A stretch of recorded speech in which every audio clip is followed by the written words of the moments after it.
Mr. Skaggs told me a story about his time in World War II. He said that the chaplains in the Army held a lot of power in how the men were handled.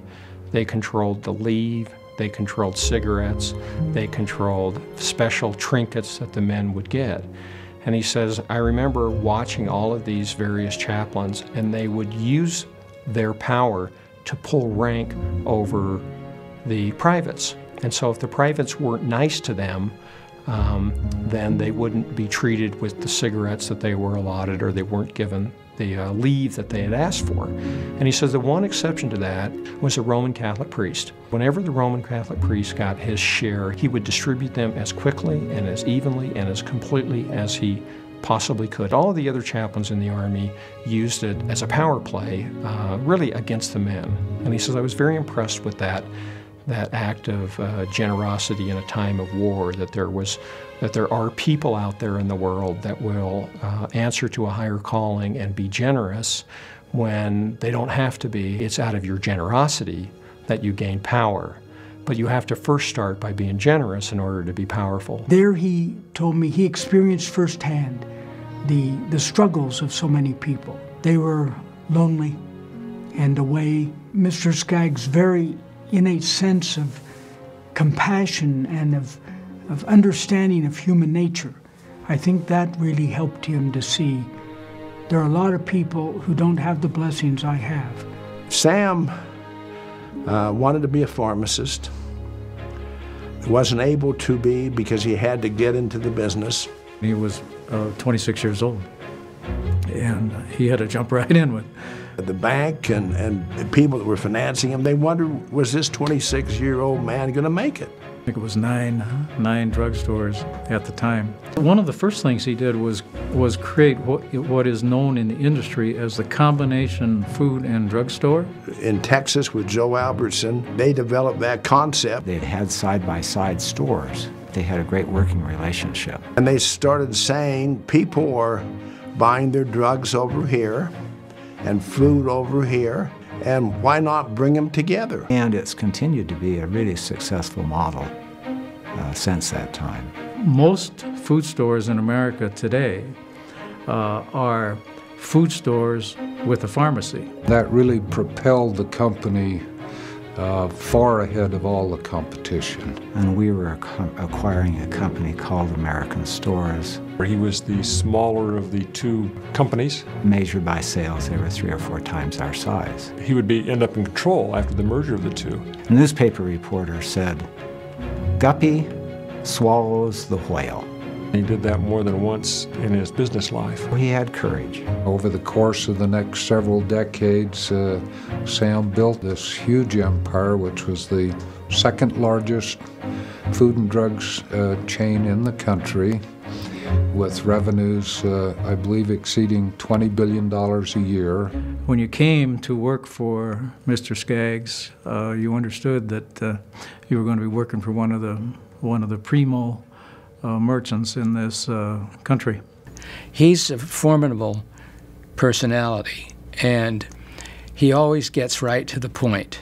You know, he cuts through everything. Where other people are operating day to day, he was able to operate, I think, more decade to decade. He came to work in the morning, ready to go, had his agenda for the day, and we were off to the races. Each morning we would have an executive coffee break. It might simply be a discussion about duck hunting or sports, but then on another day it might be some revolution that he had come up with about a new policy. He came to work with more dedication and commitment than most anybody else. Sam Skaggs had a low-key sense of humor. Would be sitting in a board meeting, and unexpectedly a statement would come out of him that would cause a real uproar. You didn't know necessarily from day to day what you were going to be doing and what needed to be accomplished. He was full of surprises.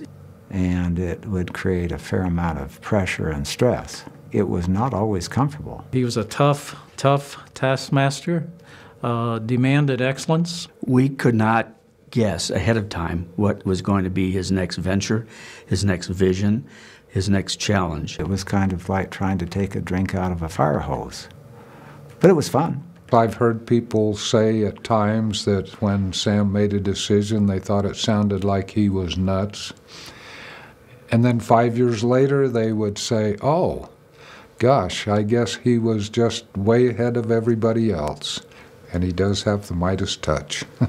He was always interested in what other people were doing, either correctly or incorrectly. The people that really serviced the customer. They were the most important part of the retail business. I learned this from Mr. Skaggs through the years. You learn a lot of things from your employees by listening to what they have to say.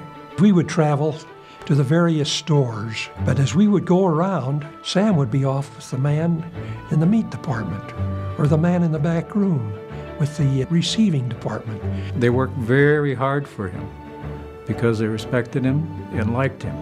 He expected you to do a good job, but he expected loyalty and integrity and honesty. Mr. Skaggs really understood the commitment that the people in the stores had to their jobs and to their positions and to the company.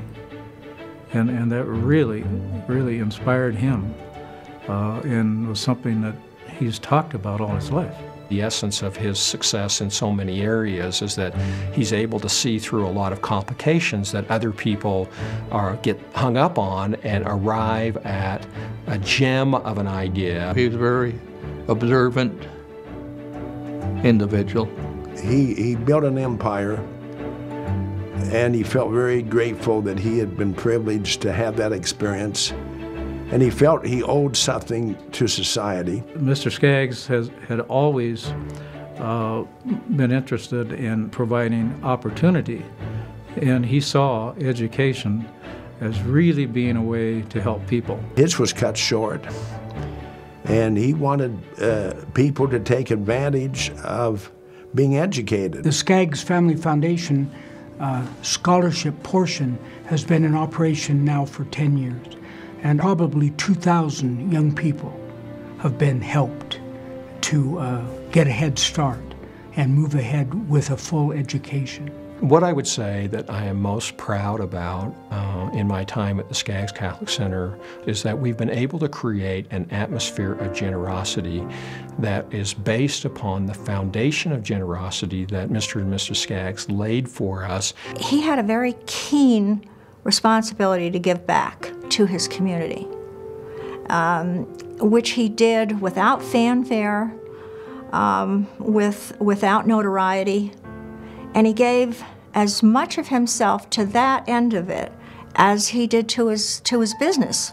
The best part of giving was the satisfaction that came, and not the prestige and the naming. He looked at me and he said, George, it always comes back.